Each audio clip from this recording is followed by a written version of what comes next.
Let me start by thanking Himachal Pradesh Law University for inviting me in second lecture, Jamshedji especially, and also thank all the participants for showing some excitement about what I said yesterday. किसी भी teacher के लिए, speaker के लिए, performer के लिए बड़ा अच्छा होता है कि पब्लिक का रिस्पॉन्स उसको पॉजिटिव मिल जाए। अगर गाना का मतलब काली का बना सकते हमें जोक सुनाओ और हंसे नहीं तो मजा नहीं आएगा। एक अच्छी बात है सर ने सजेस्ट किया है can have a fortnightly discussion on given texts. So for 15 days, when you have to get some time, you can read everyone, read and then moderate it online. We can every fortnight, twice in a month, a given text from ancient table that we can learn something. That process, my emphasis is also we all must learn sense. वो मैं अभी exam देने वाला था तो वो So let's start. Next करके देखिए. Next. Right next. So Dharmashastra is a very diverse tradition. Yagyavak Smriti itself mentions about one dozen Dharmashastras or more. As we go deeper into commentaries and digests, we find traces of extreme conservatism and also very progressive elements which show that a constant process of self-critique and discussion and debate has gone into the making of our laws. There have been phases when practices prevalent among the less privileged and the less educated were incorporated into the formal system.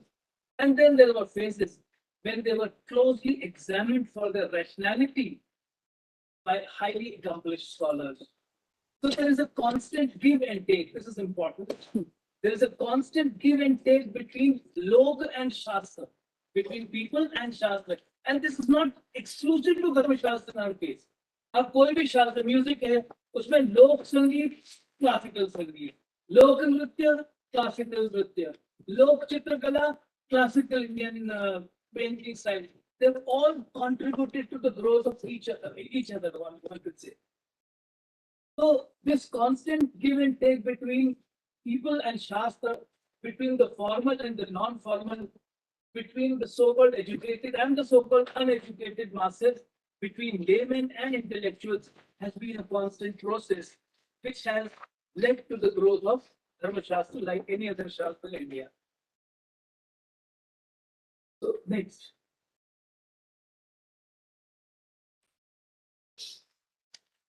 So how does Dharma Shastra decide what is right or wrong? The entire system of Dharma and Vyavahar is based on the theory of active engagement. The theory of active engagement, everything there, Pravrittivad. This I've added my earlier script that I had prepared at home because Chanchalji said कि थोड़ा सा philosophical background धर्मशास्त्र का क्या है वो पता होना चाहिए because laws don't operate in a vacuum. They are rooted in our cultural values जो कि हमने कल भी मैंने एक बार बोला था. But then what are those cultural values? What is the thought process which forms the base of धर्मशास्त्र? उसके लिए ये थोड़ा ऐड किया है. So the entire system of dharma and vyavahar is based on the theory of active engagement with the world that is called pravrittivad. This is the opposite of nivrittivad. That is the theory of the idea of disengagement.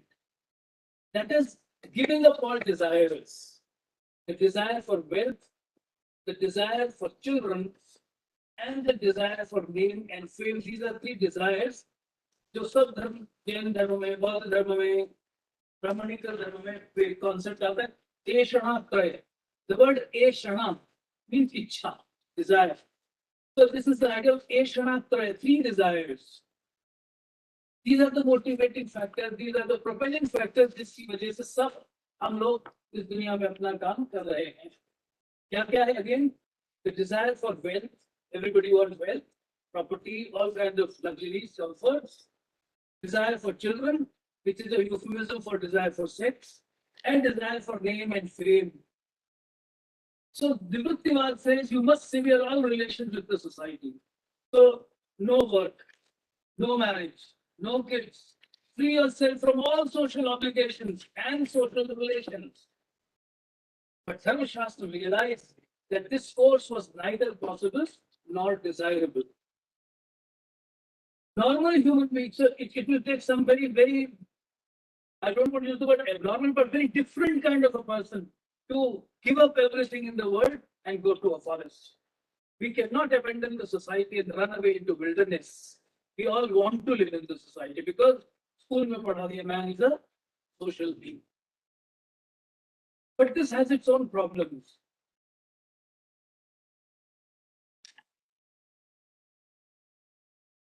Conflicting interests lead to confrontation and disputes about production, distribution, and consumption of limited resources. So people act under the influence of raga, that is attachment, and dvesha, that is aversion. So raga and dvesh are two important terms. We can usually translate them as likes and dislikes. Attachment to things means we like those things. Aversion to things is that we don't like those things. So simply put, we are guided by our own likes and dislikes, which may not necessarily be and is not usually in the best interest of the larger good. Hence, the need to tame our passions, emotions, and actions. Hence, the need to lay down a clear path of action with all do's and don'ts clearly enunciated. This is dharma. But then, how do you decide the do's and the don'ts? This is done in the context of the Indian understanding of life and its purpose.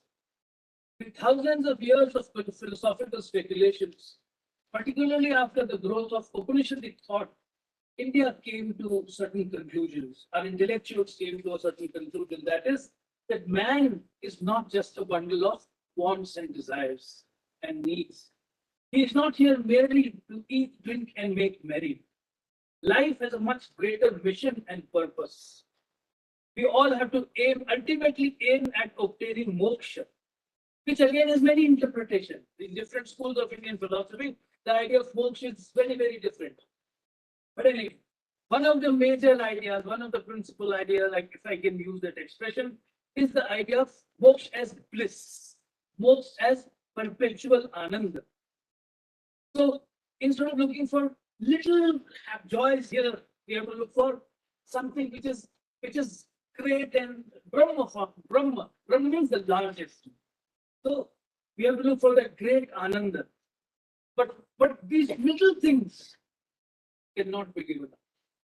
We aim at that great joy, great ananda, great bliss, but we cannot, at the same time, being humans, cannot give up these little things. So wants, needs, and desires cannot be given up. We have to live with them. So we need to manage them. We have to live with them and manage them so as not to cause any confrontation in the society. Dharma Shastra therefore recognizes that we all want to acquire wealth and power. We all want good life. We all want what is religious or spiritual merit or punya.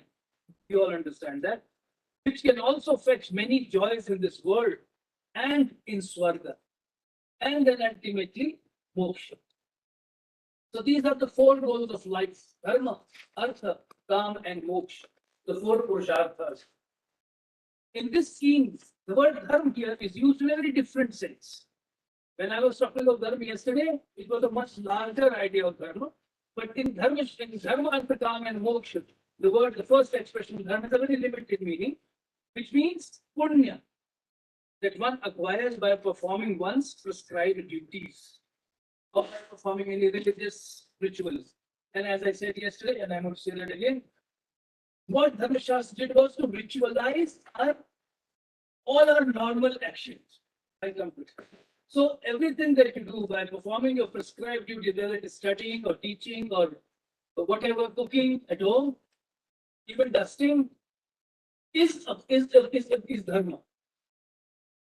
So that because that leads to punya. So dharma means punya, which one acquires by performing one's prescribed duties. Arth means wealth and power and influence.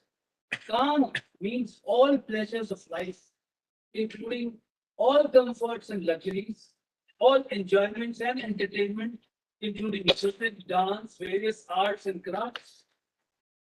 The Dharma Shastra prescribes how we can all obtain and enjoy all these in a harmonious manner. When we hear the word dharma, we tend to believe that dharma is religion. And religion is beyond this world, that it is extraterrestrial, that it has extraterrestrial validation, and that it is beyond the authority and power of human beings to even talk about it, to question it, to comment on it. However, we all need to understand that in the Indian context, the word dharma bears within itself multiple layers of meaning. It does at one level deal with issues like religion, God, gods, various means of propitiating those gods, and obtaining desired results by worshipping such gods. But dharma as ritual prescribed by the Ved was indeed the first meaning of the word dharma, and when it was used by Mimamsa school, and it says Yagadi Deva Dharma. Yag is dharma, Yag is dharma. So Vedic rituals are dharma.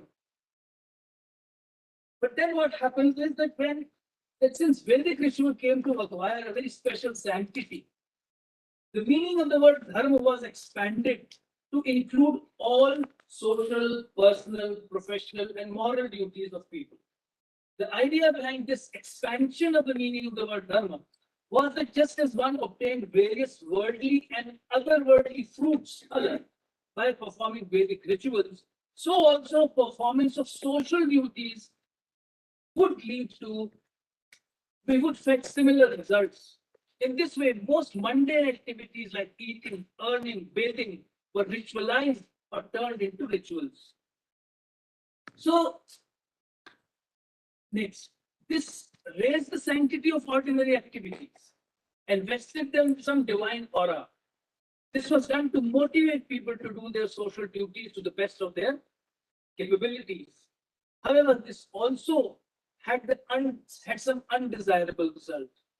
And that undesirable result was that it turned the entire scheme of dharma into something divine and hence out of the reach and range of the human intellect. I should do X because that is my dharma. Now I'm scared of the unknown evil that will hit me if I did not do it, or I did it differently by mistake. So for us, for some, dharma became a dreaded thing. They forgot that the real purpose of dharma was to ensure harmonious social life.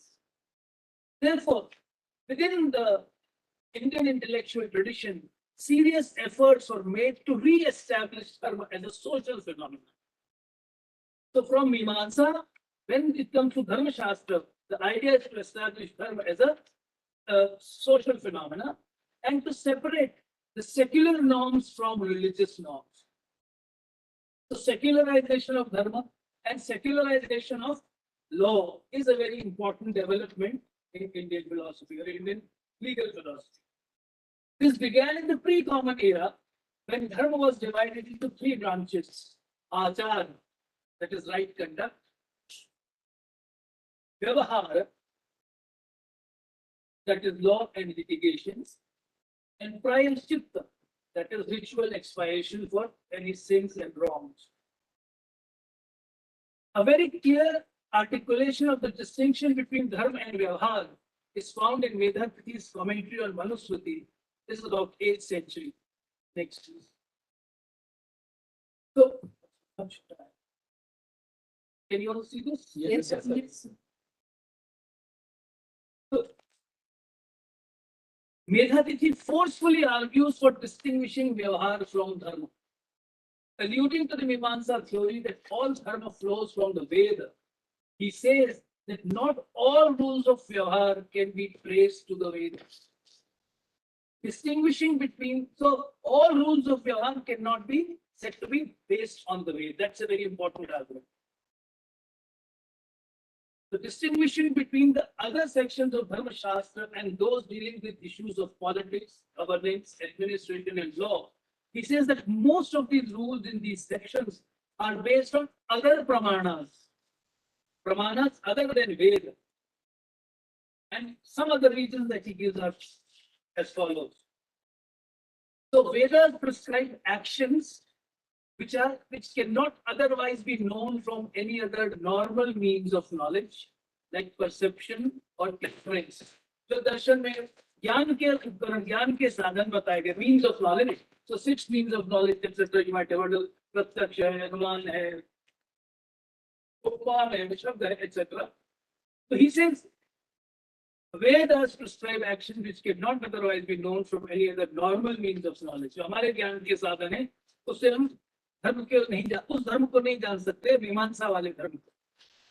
तो प्रत्यक्षेणाम मिथ्यावायस्तु उपायो न बुध्यते, जो उपाय प्रत्यक्ष और अनुमान से न बुध्यते नहीं जाना जा सकता, एनम उसको विदंति हम जानते हैं या लोग जानते हैं वेदे न वेद से, इसीलिए वेद को वेद कहा जाता है. The actions prescribed by the Vedas have adrish as their result. Adrish means unseen, unseeable. You cannot see the link between the action and the consequence. If I do this action, the computer will shut down. We know it. So there is a direct link between the action and the result. But Dharma in Mimamsa lays down prescribed actions whose linkage with the consequence we don't know. So I am giving a lecture here, and maybe some Chitragupta is recording. Ashutosh Mathur is giving a lecture at Shimla. इसको 2 number या 2 दिन स्वर्ग में ready किया. But I don't know. If I ever go there, I will never know कि ये 2 दिन मुझे आपको lecture सुनाने के लिए मिले थे. There is no linkage. और लोग कहते हैं आपस में, हे भगवान, ये मुझे कौन से पाप की सजा मिली? We don't know कौन से पाप की. So there is no link between. We don't know the link between. We don't know. There is a link, they say, but we don't know the link between the action and the result.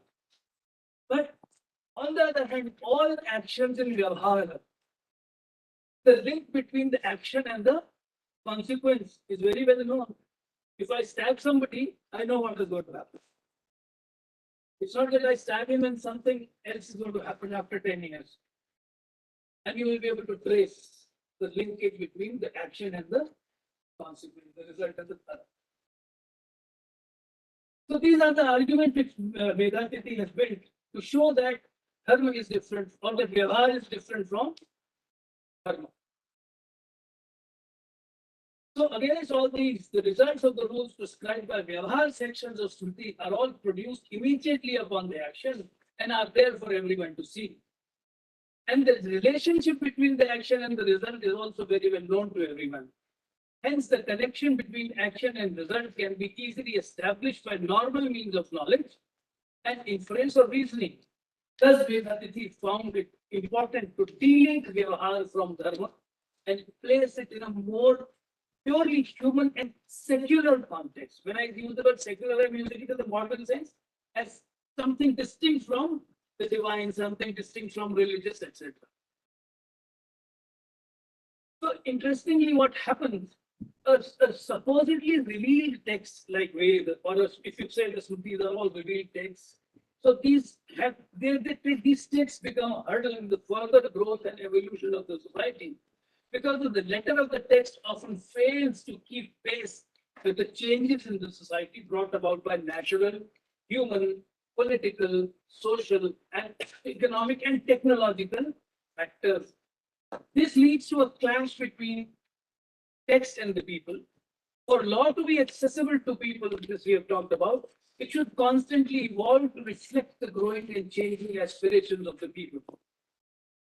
But the belief in the inviolability of the textual tradition leads many to assert and impose the authority of the text over an unwilling people.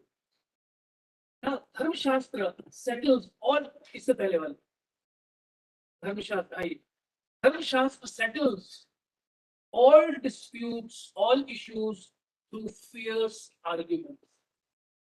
In the Indian system, even reliance on a text does not exclude the use of argument, reason, logic to settle issues. Manu, the much despised one, says, he who investigates rationally with tarka discovers the true essence of dharma. Yes, tarkena anusandhatte, sa dharmam ved netara. Netara means na itara, not the other person. So one who is trying to explore the essence of dharma only through faith will never discover the truth. You have to use your reason, you have to use argument. Only then you will be able to see the essence of truth. So this is a very important line from Manusmriti. Yes, sarkena anusandhatte, sa dharmam vedinetara. He who investigates rationally with tarka alone discovers the essence of dharma, not the other. But what Manu does not approve is malicious censure and condemnation. So there's a technique of textual criticism. There's a way of looking at the text. He does not approve the use of what he says, Hetu Shastra. That is the art of frivolous arguments with the intention of proving the other person wrong. Ninda of sacred text is not allowed. Ninda of sacred text is not allowed, but a respectful questioning of the true meaning of the text is always encouraged. One can have an intense debate on the meaning, interpretation, even the utility of the text in present Desh and Gal. But one cannot deny the authority of the text. You can say such and such rule of Manusmriti is not enforceable now. You cannot say that it is redundant for all times to come. You don't know. Or you could not say that it was redundant in the past. It might have, we have to grant that. In some point of time, that might have been true and correct. Now it is not.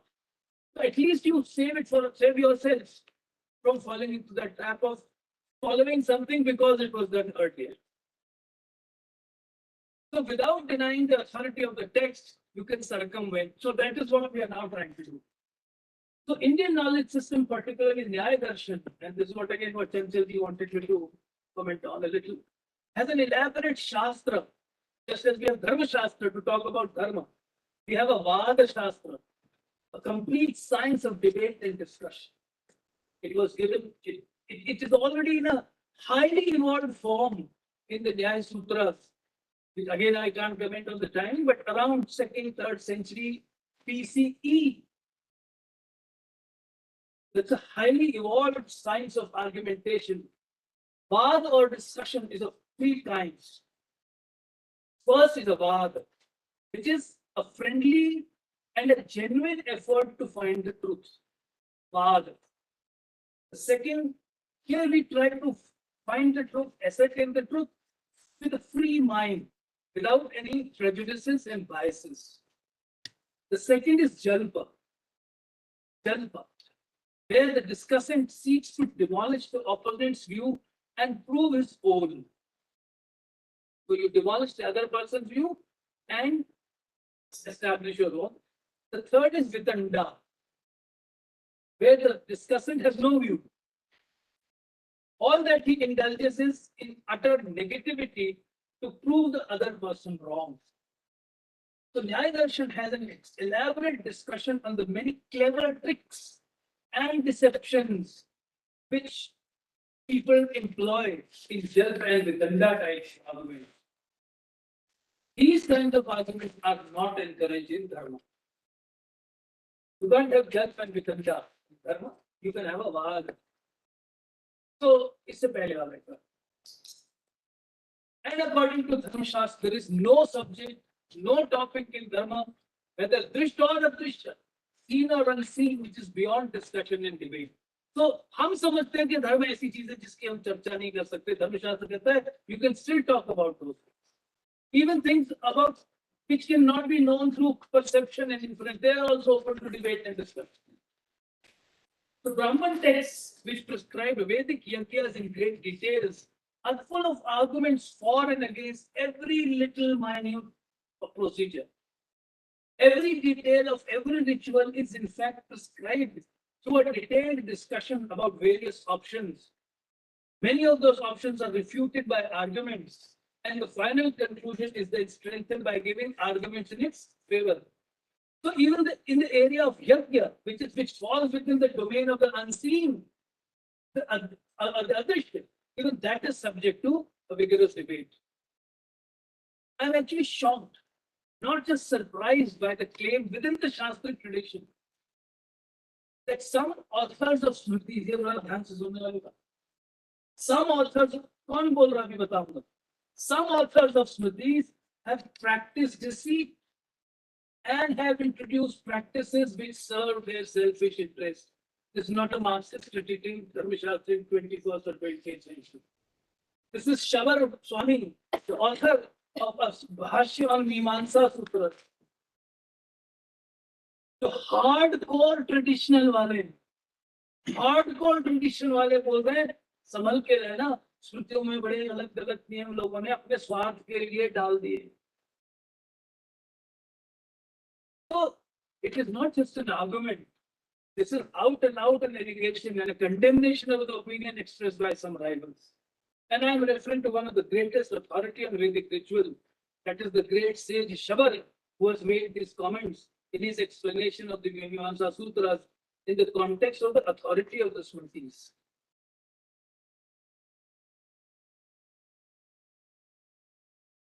So it is important to know that India has not shied away from discussing even metaphysical issues and debating them threadbare. What is man? The body of the Atma. What is Atma? What is its nature? How many Atmas? Do we all have one Atma or is there a separate Atma in each body? What is the size of the Atma? And they criticize each other with very interesting arguments. I need not elaborate on this. Is the Atma omnipresent or atomic? Is it of variable sizes and takes the body size of the body? When I was born, I was 1 feet or so what. Then you are 6 feet. So क्या आत्मा बड़ी हो गई? And when you grow old, then you shrink. तो आत्मा छोटी हो गई. So these are the questions they're asking in the field of dharma, in the field of atma. In a purely metaphysical issue, जहाँ पर आप कुछ सोच, you cannot perceive the atma, you cannot see the atma, but you can still argue about that. So all these questions were asked and answered in so many different ways. So the Nyaya Vaisheshik and Sankhya schools believe that there is a separate Atma for each body. And the argument is that if there is only one Atma, then all our experience should be the same. If there is only one Atma in all of us, then all our experiences should be the same. If you are happy, all of us should be happy. If one is sad, everybody would be sad. If one knows Dharmashastra, everybody would know Dharmashastra automatically. And if there is only one Atma, then I am a mathematician, I am a physicist, I am a everything. But that doesn't happen. The argument is that एक आत्मा नहीं हो सकती, there has to be a separate Atma for each body. On the other hand, we have Advaita Vedanta, which says there is only one Atma, and the Atma is the only thing that exists, nothing otherwise exists. The Vijnanavadi path goes a step ahead and says that even the idea of a permanent soul is false. सारा भारतीय दर्शन हम सबको बताते हैं कि आत्मा है, नित्य है, न जायते म्रियते वागनाचित etc etc. वो गीता के श्लोक सुनाते थे, आपको बोले होंगे. वो कहता नहीं, you can't have a permanent soul.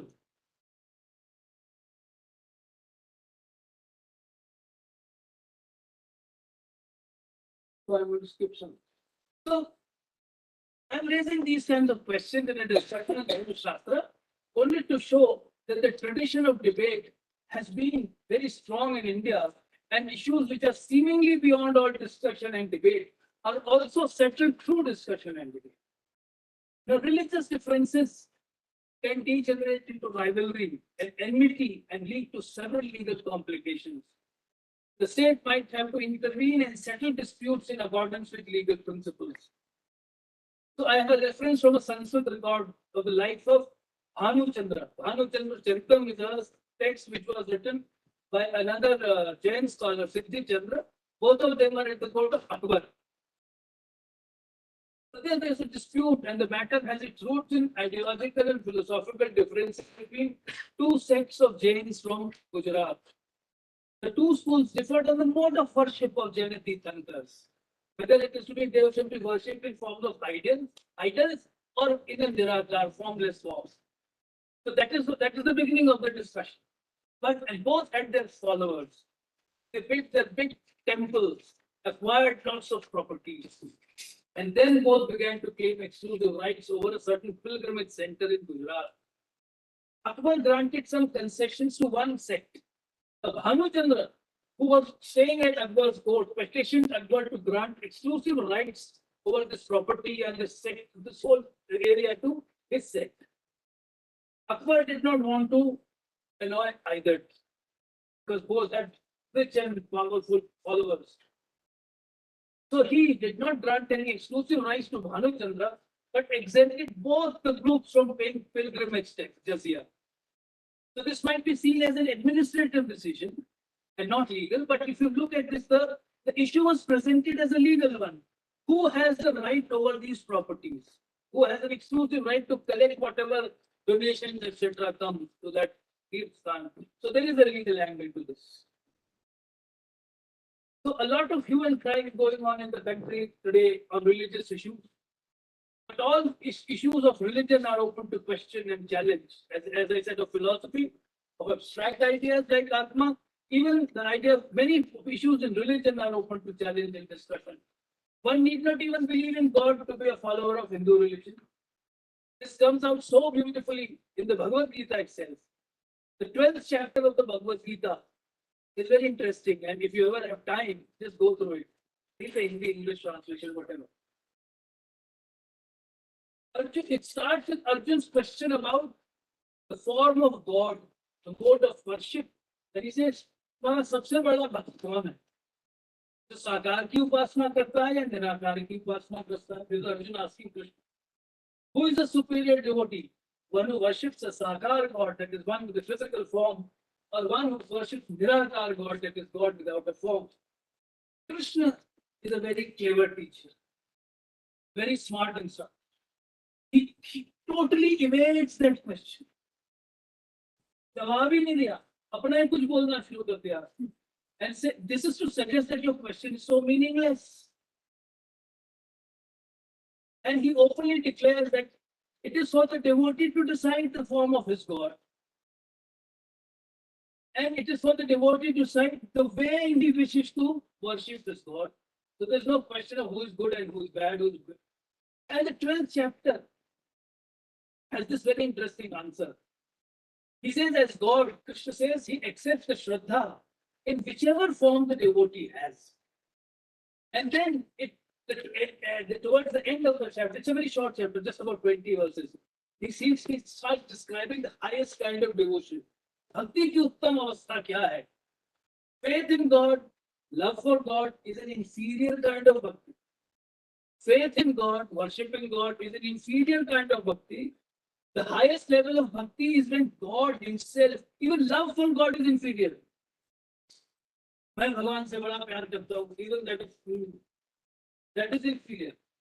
The highest level of bhakti is when God himself begins to love the devotee. But look at the conditions which the devotee must fulfill to receive that love of God.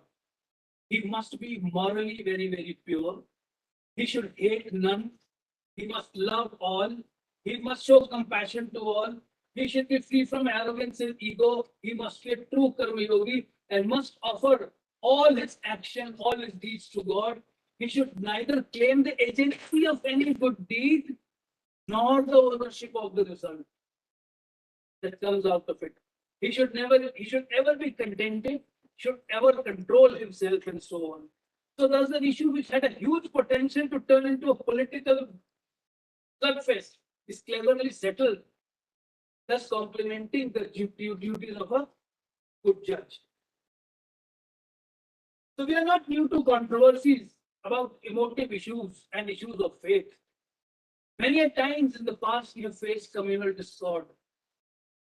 So I'm now going to talk about this 11th century work, Agam Dambar, by Jayant Bhatt, a great Nayak from Kashmir. He records, he's a great philosopher of the Nyaya tradition.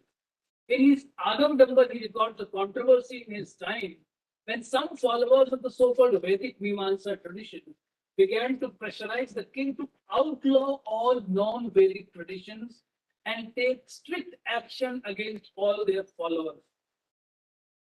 Initially, the king was convinced, and police was let loose on followers of other religions who were hounded and rounded up. Their places of worship were vandalized and they were thrown out of their homes. So a purely philosophical question of what is God, how to worship God, etc., turns into a political and legal one. The king refers the matter to an assembly of scholars from various religions to decide on the issue of validity of non-Vedic texts, and therefore the right of their followers to pursue their religious faith and their practices and beliefs. After listening to the opinions expressed by Shubham, I have a bad homework at Saga weekend. It was to Kala Kiya in severe.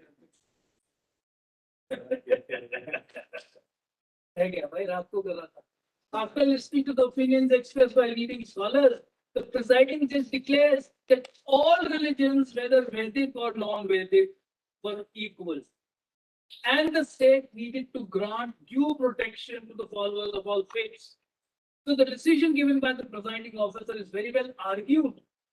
It says that it is true that matters of faith cannot be proved or disproved by any evidence of the kind that is normally produced in a court of law, the Ram Janmabhoomi judgment.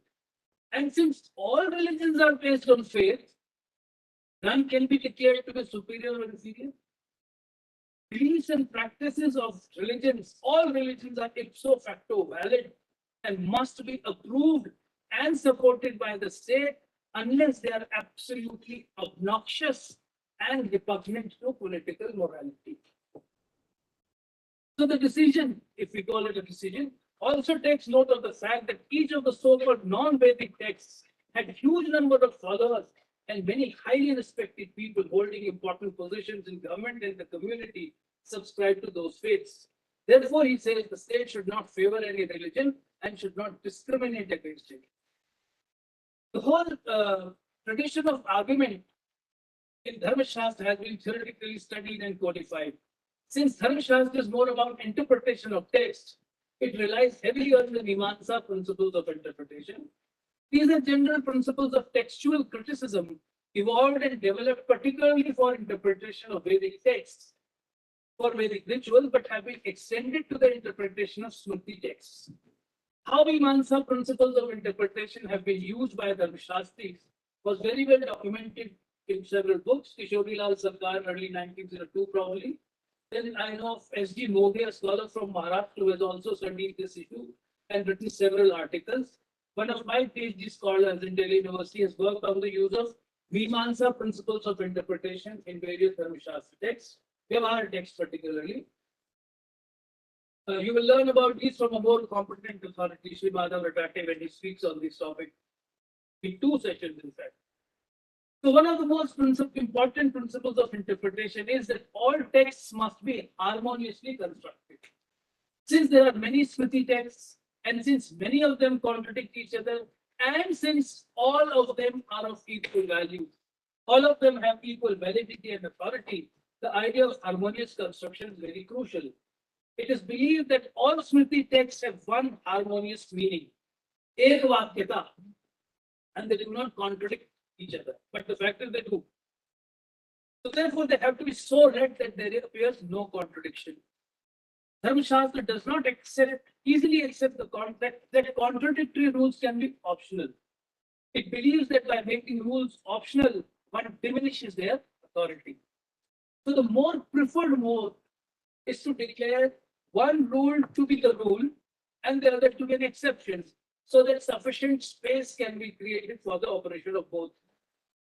Another trick or mode is to determine the relative merit of contradictory, relative merit. To determine the relative merit or utility of the contradictory prescriptions, put them in a certain kind of hierarchy in a descending order. So this is the best, then less good, then less better, then less so and so. So whichever prescription brings better result is declared to be superior. Then the choice is left to the person. This trick, I would say, is beautifully employed by Vidyaneshwar, the well-known commentator on the Yajnavalkya Smriti, to show that committing sati is an inferior duty of a widow.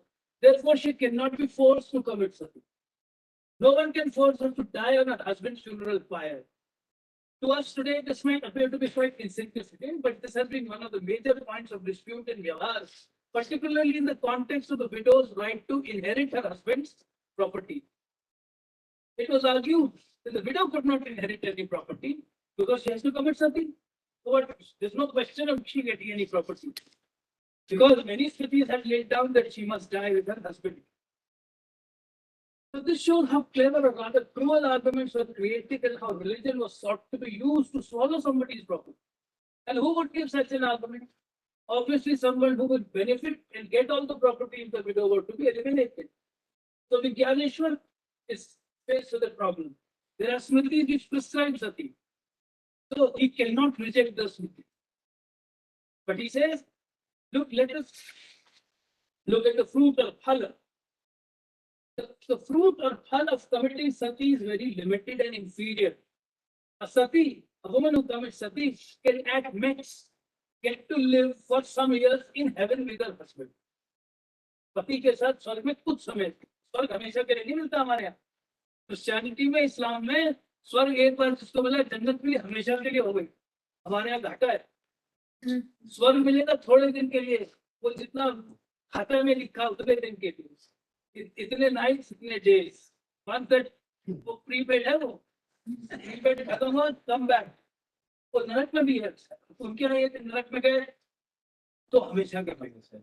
हमारे यहाँ वो भी ठीक है. So थोड़े दिन गए, जितने खाते में था उतना एग्जॉस्ट किया, फिर वापस आ गए दुनिया में. अब नए काम करो, फिर नए छोड़ने पाप जमा करो, फिर विश्व. So sati can at max live for some years in heaven with her husband. On the contrary, Vigyaneshwar points out there are Smritis which say that a widow who desires moksha must fulfill all the social and religious obligations of her deceased husband. Now, according to Dharma Shastra, moksha is the highest purpose of life. Therefore, if a widow wants moksha, she should not commit sati. The option is available to her. She is given the right to decide whether she wants to live for a few more days with her husband or she wants moksha. No relative, no pandit can force her to die on her husband's fire. So thus we find empty instances where inconvenient rules were conveniently circumvented. Here I must point out that Dharma Shastra is not scared of rejecting rules available in Dharma Shastra. They have various techniques of rejecting inconvenient rules.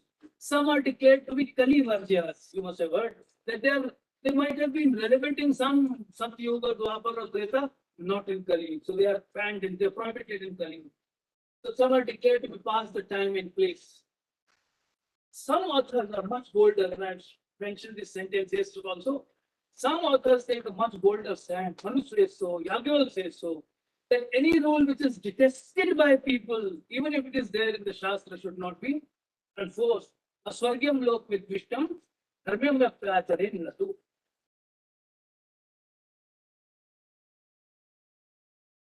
There are many other interesting debates recorded in Smritis and Dharma Shastra. See, Dharma Shastra, again, as I said, is a very wide range of texts. So Mahabharata is also part of Dharma.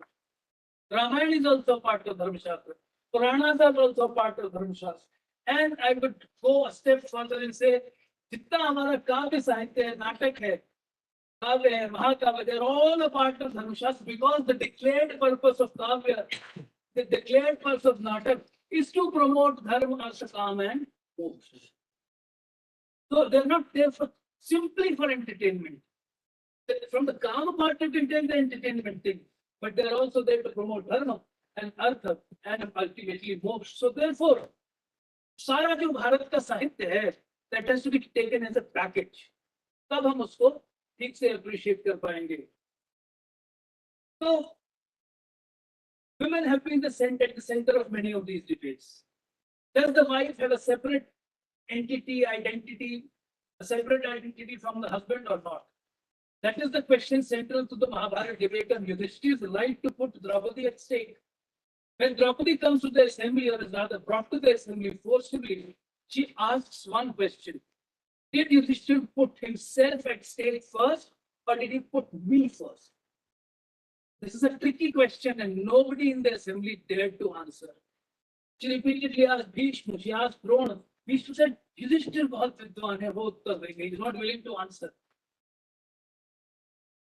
Bhishma diverted the question to Yudhishthir, saying Yudhishthir knows Dharma the best. The catch here is that if the wife has her own independent identity or existence, then the husband has no right to put her at stake, or to sell her away, or to gift her away. And if she is a part of the husband's identity and does not have her own independent identity, then she was lost the moment Yudhishthir lost himself. So she's telling so you cannot put something which is already lost at stake again. But by allowing Yudhishthir to put Draupadi at stake, after he had lost himself, the assembly had already accepted her independent existence. Hence, Yudhishthir's act of putting her at stake was absolutely illegal. So Draupadi's question is a very tricky legal question. Many other interesting, please stay with the time. Now we'll take examples. Oh, many interesting debates are recorded in the Vyavhar Vayu section on adoption. One is about whether the Brahmanical ritual for adoption can be performed for a Shudra. The interjector argues that the Shudra cannot adopt a child. In fact, he said the Shudra does not have a right to adopt a child because adoption rituals are only for Dvijas and no rituals can be performed for a Shudra. So the Shudra does not have the right to adopt. Now one has to argue against this. Neelkant comes out with a very interesting observation that Vedic rituals for adoption, even for a Shudra, can be performed by a Brahman. He cites Parashar to say that Puranic rituals like Upvas, Vrata, Om, Tirth, Snan, and Jap can be performed by a Brahman for all castes, and the person who engages the Brahman will obtain the due phala of all those rituals. The interjector now comes out with another argument. He says that Parashar himself has said that if a Brahman performs the ritual for a Shudra, he falls to the status of a Shudra, and Shudra will rise to the status of a Brahman. According to the interjector, the statement almost prohibits the Brahman from performing any ritual. But Neelkant's comment is very interesting. He says that this is not an absolute prohibition. It is only a kind of a warning to the Brahman. The rule only says that Brahman who performs the ritual will have to undergo some kind of punishment. But it does not bar the Brahman from conducting the ritual. Therefore, if a Brahman is willing to undergo these punishments, he may willingly perform the adoption ritual for a Shudra. Then he goes on to extend this rule to women who would otherwise be excluded from performing any rituals in the absence of their husbands. He says that in many statements, women and Shudras have been equated. Stri Shudra na dhiyatam. Women and Shudra will not study the Ved. So you're putting them together. So therefore, if the Shudra's right to adopt a child with due rituals is accepted, then women's right to adopt with due rituals also stands true. This is the rule of extension or atidesh. If a rule applies in one case, then it would apply to similar cases. Hence, if Stri and Shudra suffer from equal disqualifications, Neelkant wants to argue they should also enjoy similar benefits. A Hindu widow's right to adopt is strongly contested. The interjector argues on the basis of a popular saying that a woman is not free to act. This is the sentence you must have heard. Nastri swatantriyam arhati. A woman does not deserve any freedom, autonomy. Let's not say freedom, but autonomy. She remains under the protection of her father in her childhood, of her husband in her youth, and of her sons in old age. Thus, she can adopt a child only with her husband's consent, and therefore a widow cannot adopt a child. Adoption Why widow was a very ticklish issue, because if she adopts a child, if she adopts a son, she gets all her husband's property. If she does not adopt a son, the property will go to husband's brothers and brothers' children, etc., sons, etc. So ultimately, कहीं ना कहीं property उसकी जड़ में है.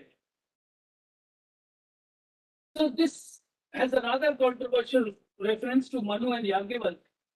Very controversial show, which makes women subordinate and subservient and denies them the right to act independently. Neelkant, abhi रुक जाइए. Neelkant gives a very clever twist to the show. तो मैंने भी नहीं सोचा था, अभी जब मैंने नीलकंठ पढ़ा थोड़े दिन पहले तब मुझे अरे ये भी हो सकता है. दुनिया में अब तक मैं भी 40 साल से धर्मशास्त्र देख रहा हूँ, मैं भी 40 साल से श्लोक को पढ़ के I used to get very defensive. मैं भी मनु को गाली देता ये क्या 10-30 बार ये क्या. Look at this man, instead of giving gani, look at the way he's cleverly twisted it. He says he clearly twists it to create the freedom for a widow to adopt a son. He reads this verse very differently. According to him, this verse very clearly states that the husband has only a limited authority over his wife, and that is restricted to his life. So जब तक है तभी तक authority है, तब तक authority है.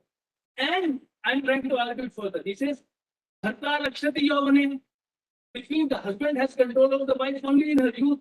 Once the wife is beyond her youth, 40-45 साल के हो गए, अपने आप मेच्योरिटी आ गया, अपने आप बढ़ अपने हस्बैंड की अथॉरिटी चलेगी कि नहीं चलेगी. So these are the questions he's trying to ask. Once a woman is past her youth, her husband loses authority over her. Is that possible? A further extension of this rule is that the authority of the husband ceases with his death. According to Neelkant, the wife needs the husband's consent to adopt a son only during the husband's life, in his lifetime. And if I try to extend this argument, I can say, I don't know how other Dharmashastris will respond. You can ask Mother Vatate tomorrow. That if I am extending Neelkant's argument, then father's authority over the girl remains only till she is a kanya or a child. The husband loses that power only once the lady is past her youth, and the sons get that power only when the mother becomes old.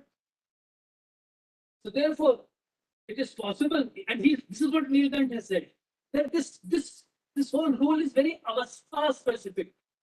This restricted to avastha age.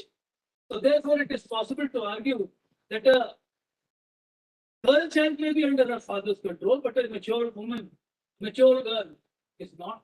Manusmriti mein khud likhta hai, if the girl at a certain age finds that her that her father is unable to find a suitable match for her, she can go and marry him. So that autonomy is already getting in. So you can pick and choose. Again, I said it's all a game of picking and choosing. What you pick and choose from the whole reservoir of rules.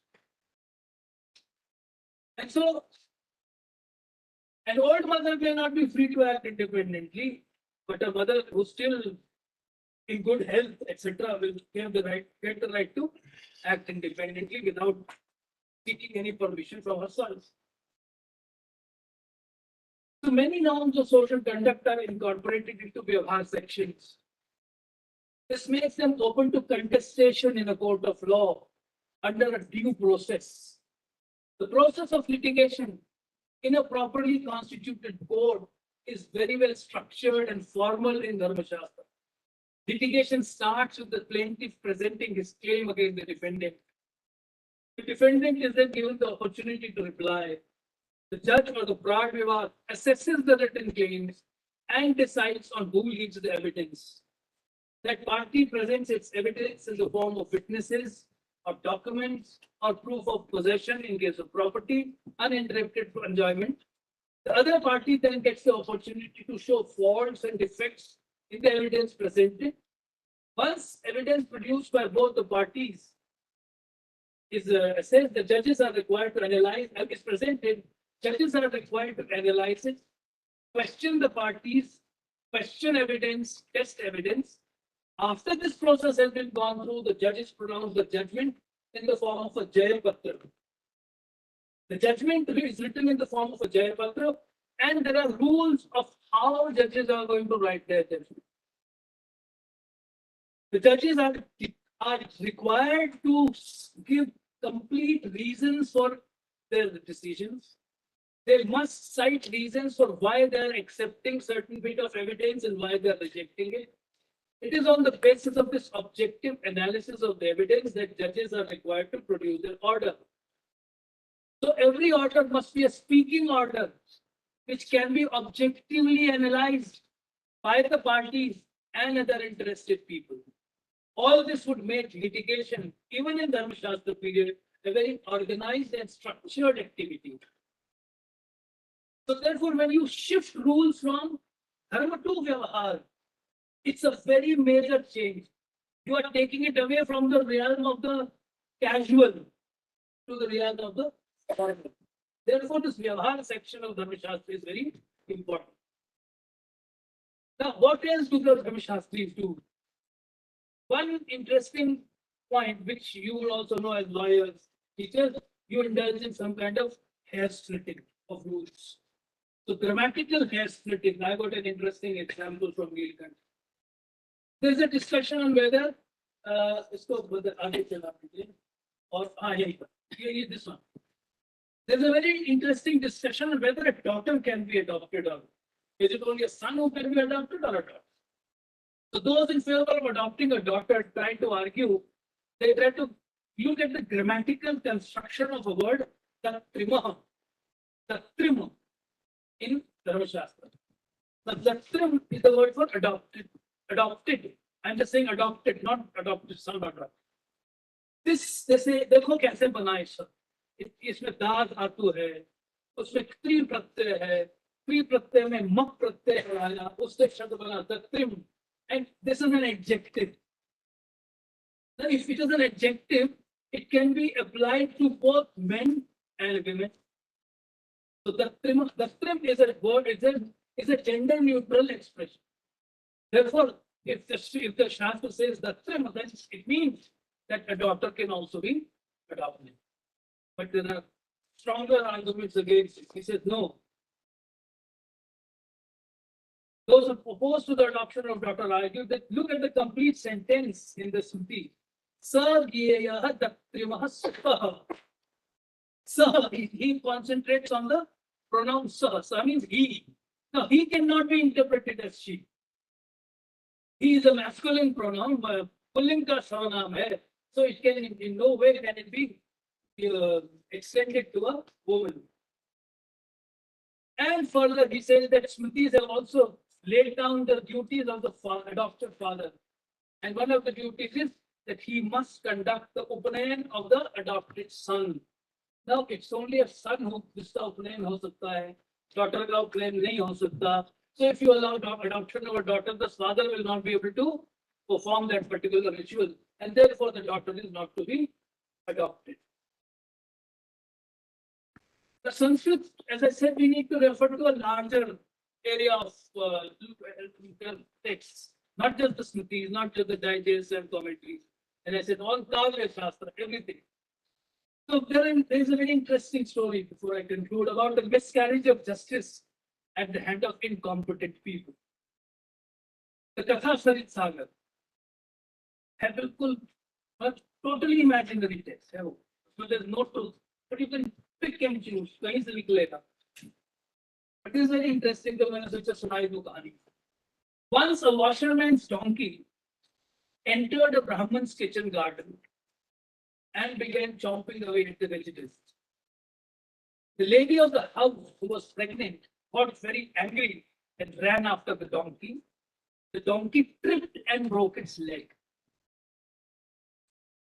Now comes the washerman. He beats up this woman, causes miscarriage. The Brahman approaches the king. The king heard both the parties and gave the following order. Because the Brahman's wife had caused injury to the donkey's leg, the Brahmans must carry the washerman's load till the donkey is fully cured and capable of carrying load again.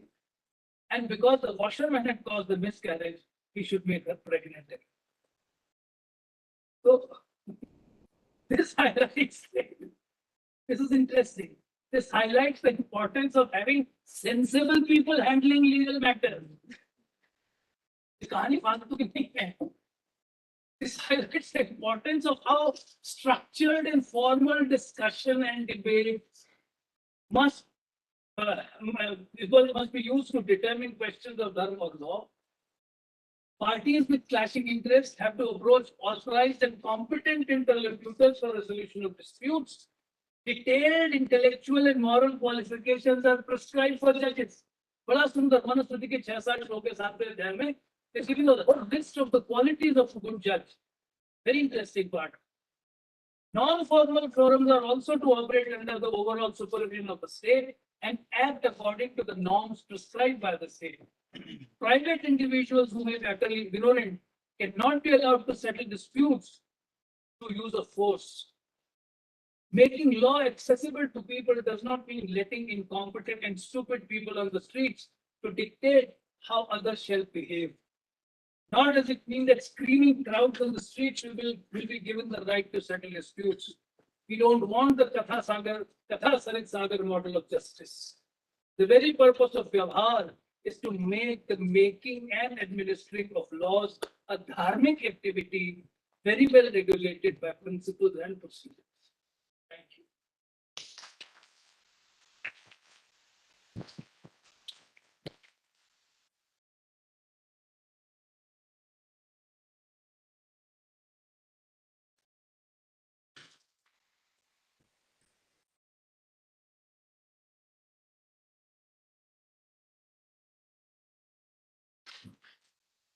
Thank you, sir. Now I would like to invite questions from participants.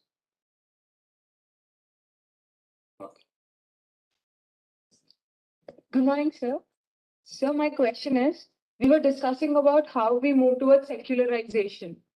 So my question is it not contradictory to proclaim that we move towards secularization rather than religionization with ritualization of conduct? Till then you were talking about how conducts, and then you talked about how they were ritualized. Then is it that we are moving towards secularization or more religionization? That's a good question. You see, there are several stages in the growth and evolution of Dharma Shastra. Initially, you move towards ritualization of conduct, ritualization of all activities. But by the time you come to Medhatiti, there is an effort to take a break, to make a break from Dharma and make a break from religion and establish Vyavhar as a secular activity which has nothing to do with Ved or Vedic sanctions and which is entirely based on rationality and reason. So there is a break. And after about 8th century, at least the textual tradition, I'm saying. See, ये बड़ी problem है हमारे सामने जब हम हिंदुस्तान की बात करने लगते हैं, Indian history की, समाज की बात करते हैं. What are we talking about? Are we talking about what is going on in the society, or are we talking about the theoretical intellectual tradition? What the intellectual tradition is saying? Here, आपको contemporary law में भी you may have a certain thinking about what the law should be, but people on the street may not agree. So वो problem हमें भी है. So there was this, initially there was this idea of ritualizing all activity, and then you move and shift.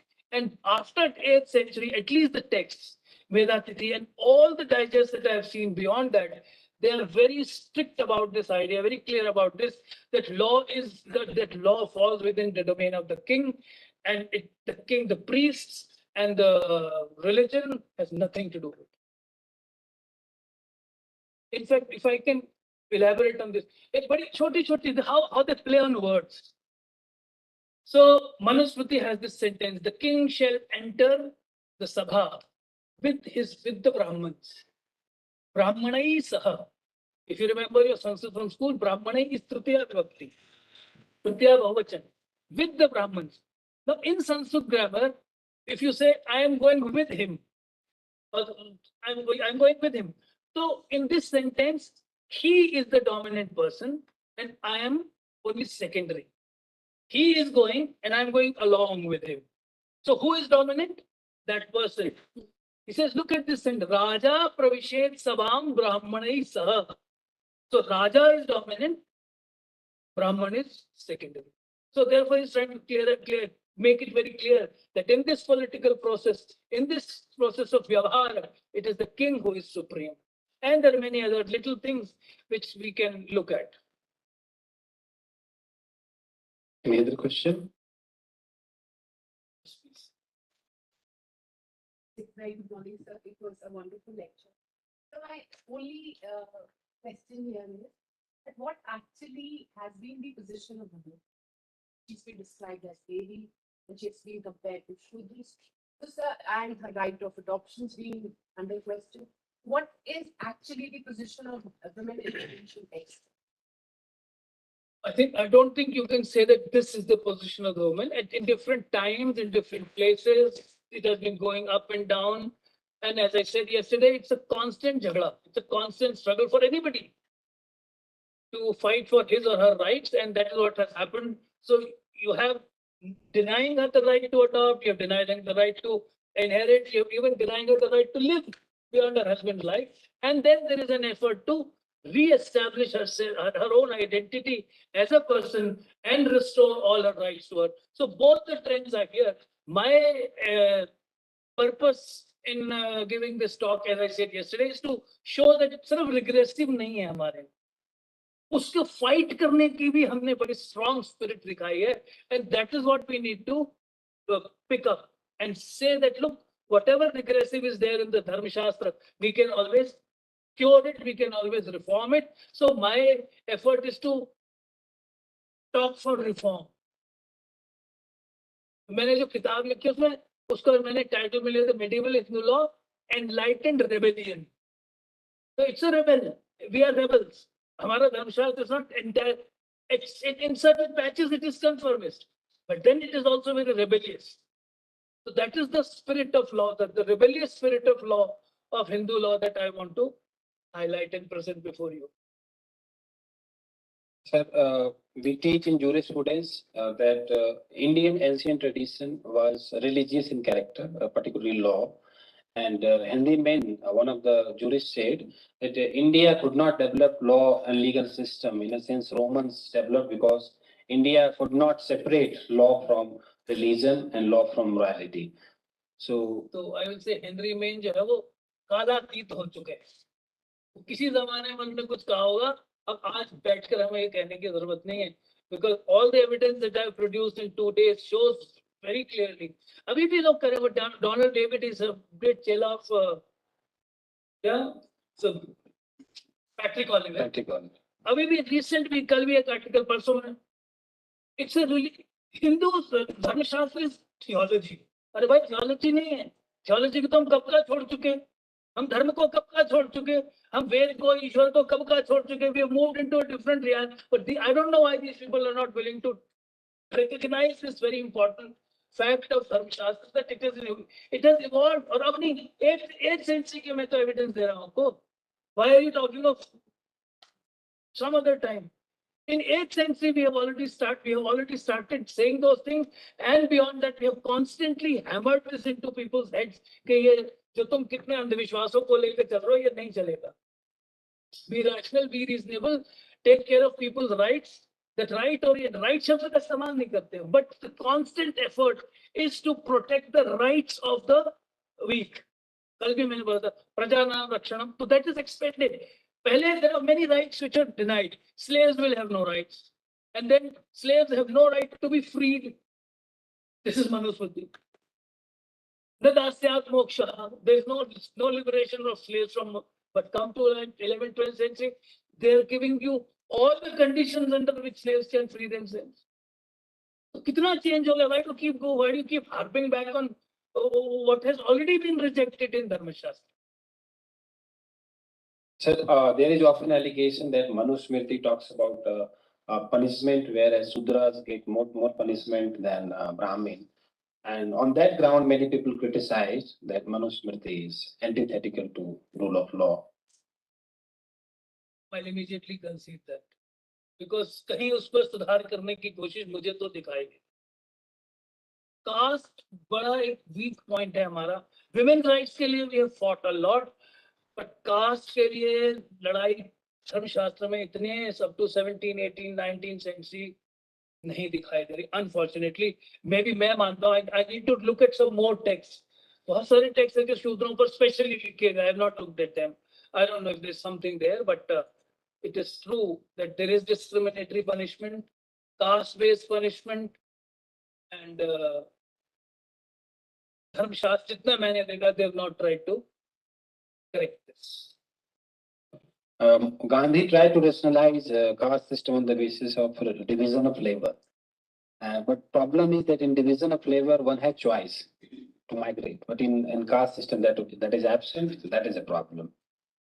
Yes, that is a problem because caste is not based on profession, caste is not based on merit, caste is based on worth.